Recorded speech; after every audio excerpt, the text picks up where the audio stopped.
जी, अस्सलाम वालेकुम। उम्मीद है कि आप तमाम दोस्त खैरियत से होंगे और आज का दिन भी ट्रेडिंग के हवाले से अच्छा गुज़रा होगा। अगेन अ, जो है वो रेंज बाउंड डे था और मार्केट की जिस रेजिस्टेंस के हवाले से कल हमने बात की थी, अगेन मार्केट जो है वो उसी रेजिस्टेंस पर ही रेजिस्ट करती रही। कुछ बहुत बड़ी मूव जो है वो मार्केट में देखने को नहीं मिली। हालाँकि 2 दिन से जो है वो बहुत ज़्यादा इस खबर के हवाले से बात हो रही थी कि जी वो बैंकों ने पता नहीं क्या साइन कर दिया और इतने अरब रुपए मिल गए और सर्कुलर डेट खत्म होने जा रहा है।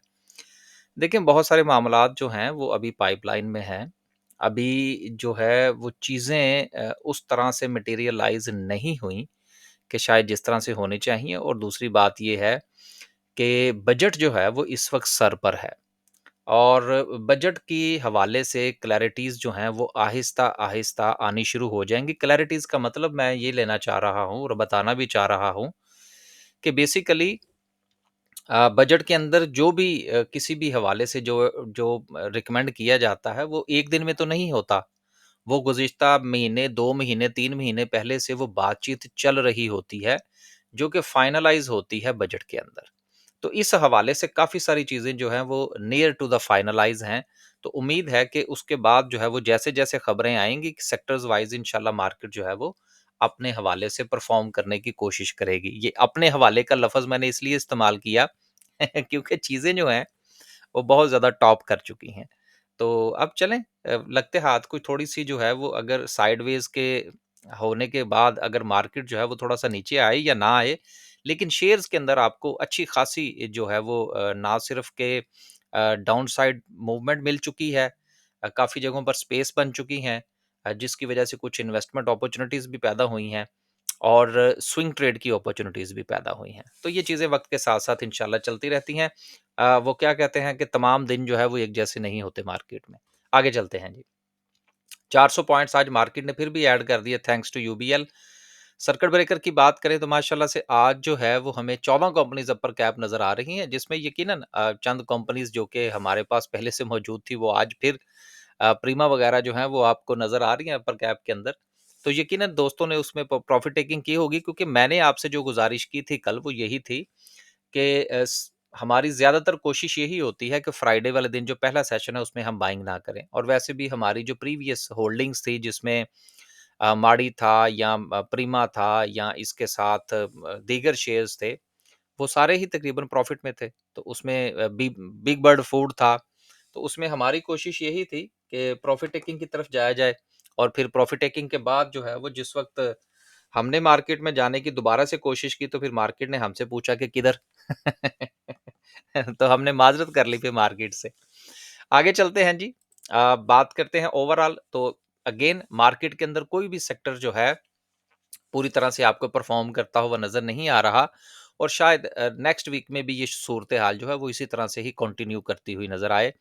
और अगेन मैं अपनी उसी बात की तरफ आऊँगा कि मार्केट को अब जो है वो बजट के हवाले से थोड़ी-सी वो जिसको कहते हैं ना अंदर की न्यूज़, वो जैसे-जैसे सेक्टर्स में आती जाएँगी, हमें सेक्टर्स में परफ़ॉर्मेंस जो है वो शो होती रहेगी। बाकी जो सर्कुलर डेट है वो इंशाल्लाह वो मामला कभी न कभी तो ख़त्म होना ही है और हो सकता है कि शायद मुस्तकबिल करीब में ही हो जाए।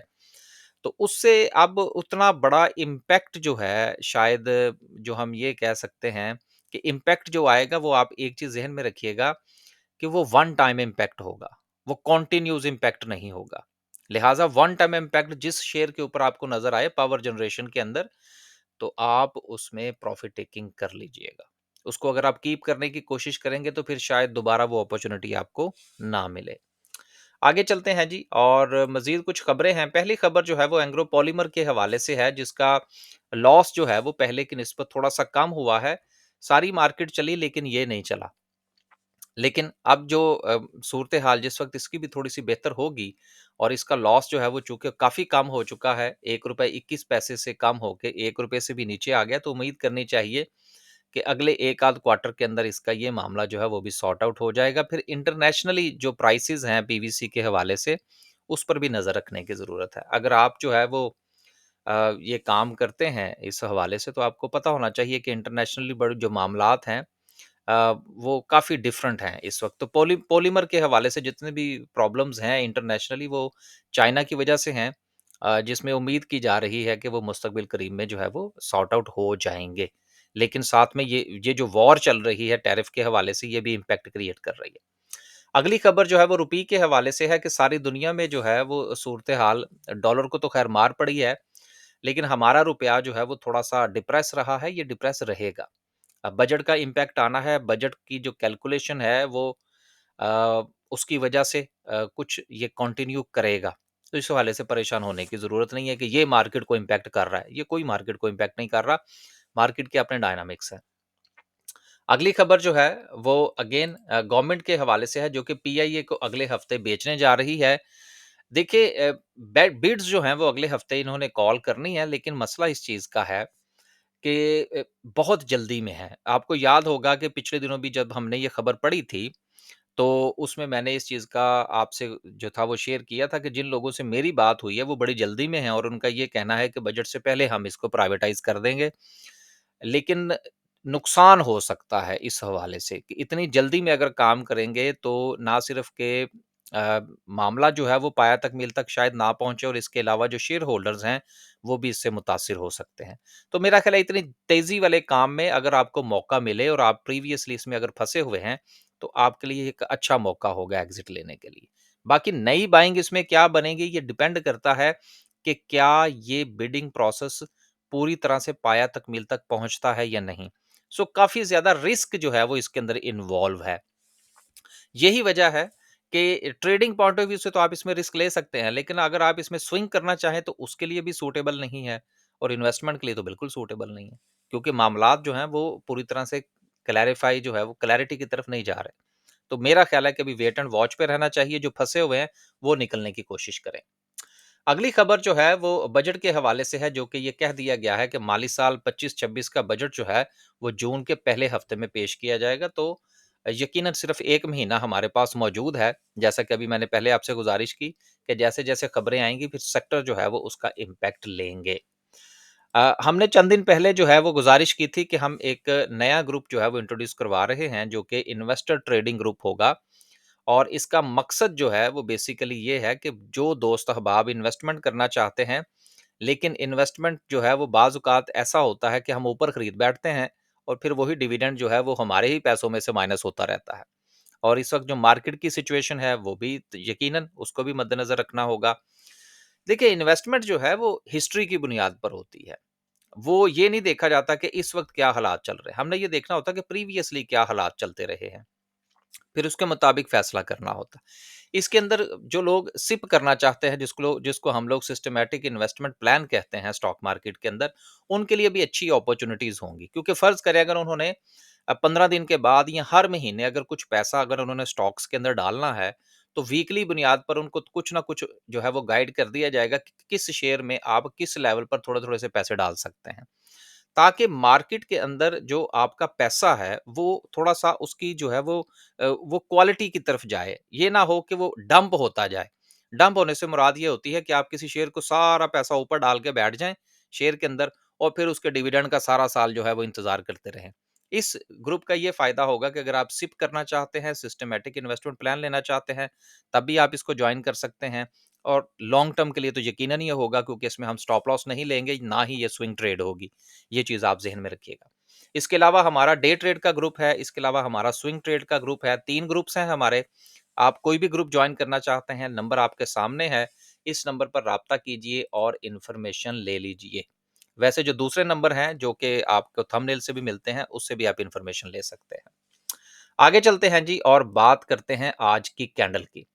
कैंडल में जो सबसे अहम चीज़ है, वो रेज़िस्टेंस ही है, जिसको कि कल भी हमने डिस्कस करने की कोशिश की थी।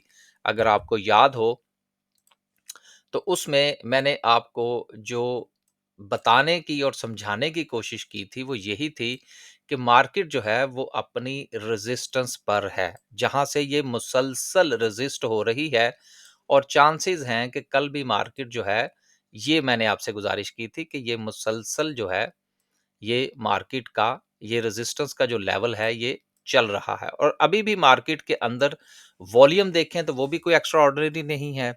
मार्केट के अंदर मूव जो है सेक्टर वाइज वो भी स्ट्रांग नहीं है। सिर्फ यूबीएल जो है उसकी परफॉर्मेंस की बुनियाद पर आज हमें मार्केट में थोड़ी सी सिचुएशन जो है वो बेहतर नजर आ रही है। राइट एट द मोमेंट बेहतर यही है कि अभी वेट एंड वॉच पे रहा जाए। साइकोलॉजिकल लेवल जो कि 1,17,000 का है उसके ऊपर तो यकीनन मार्केट की क्लोजिंग है। ये एक अच्छा साइन है, ओनली द वन साइन जो कि पॉजिटिव है इस वक्त इंडेक्स के पॉइंट ऑफ व्यू से। अगर आप मंडे वाले दिन मार्केट के अंदर पोजीशन लेना चाहते हैं तो 1,17,000 जो है ये आपका स्टॉप लॉस होना चाहिए, क्योंकि मार्केट जो है वो यहाँ पर सस्टेन फिलहाल जो है वो करती हुई नजर नहीं आ रही। हाँ, मंडे को अगर जो है वो को मजीद को खबर आ जाती है और जो स्टील सेक्टर है या सीमेंट सेक्टर है अगर उसके अंदर कोई परफॉर्मेंस बनती है तो शायद मार्केट को थोड़ा सा यहाँ पर रेजिस्ट करती हुई नजर आए। लेकिन फिलहाल जो डेंजर साइन है वो ये है कि मार्केट मुसलसल यहाँ पर रेजिस्टेंस ले रही है और अभी फिलहाल यहाँ पर सस्टेन नहीं कर रही। 1,17,000 टूटा तो देन अगेन हमें एक बड़ा सेलिंग प्रेशर जो है वो देखने को मिल सकता है। अब तक के लिए सिर्फ इतना ही। खुश रहें, आबाद रहें, वीकेंड है एंजॉय करें और कोशिश ये करें कि मार्केट में जब आप आएं तो देन आस्क योरसेल्फ, आप ट्रेडिंग पॉइंट ऑफ व्यू से आए हैं, आप इन्वेस्टमेंट पॉइंट ऑफ व्यू से आए हैं, आप डे ट्रेडिंग के पॉइंट ऑफ व्यू से आए हैं। फिर उसके साथ ही अपनी प्लानिंग जो है वो बनाकर आएं और उसके मुताबिक मार्केट में एक्ट किया करें। ये ना हो कि मार्केट जो है वो परफॉर्म करती रहे या परफॉर्म ना करें और आप अपनी स्ट्रेटजी के मुताबिक जो है वो मार्केट से कुछ फायदा ना ले सके। कल अल्हम्दुलिल्लाह मार्केट चली थी, हमारे रफली जितने भी शेयर्स थे उन सब में हमें अच्छा प्रॉफिट जो था वो देखने को मिला और उसकी उसका फायदा हमें क्या हुआ कि हमने उसमें से एग्जिट के लेवल जो थे वो निकाल लिए। एमएलसीएफ था हमारे पास, डीजी खान था, पीएसओ था, वो सारे के सारे कल के हमारे जो थे वो प्रॉफिट के अंदर थे। इसके अलावा बुलान कास्टिंग था, प्रीमा था, एसएसजीसी था। तो बात करने का मकसद ये है कि प्रॉफिट टेकिंग जिस वक्त आपको मार्केट जो है वो मुहैया कर रही हो, जो कि वो कभी-कभी करती है, तो उसका फ़ायदा ज़रूर उठाया करें। बस जी, इजाज़त दीजिए। अल्लाह हाफ़िज़।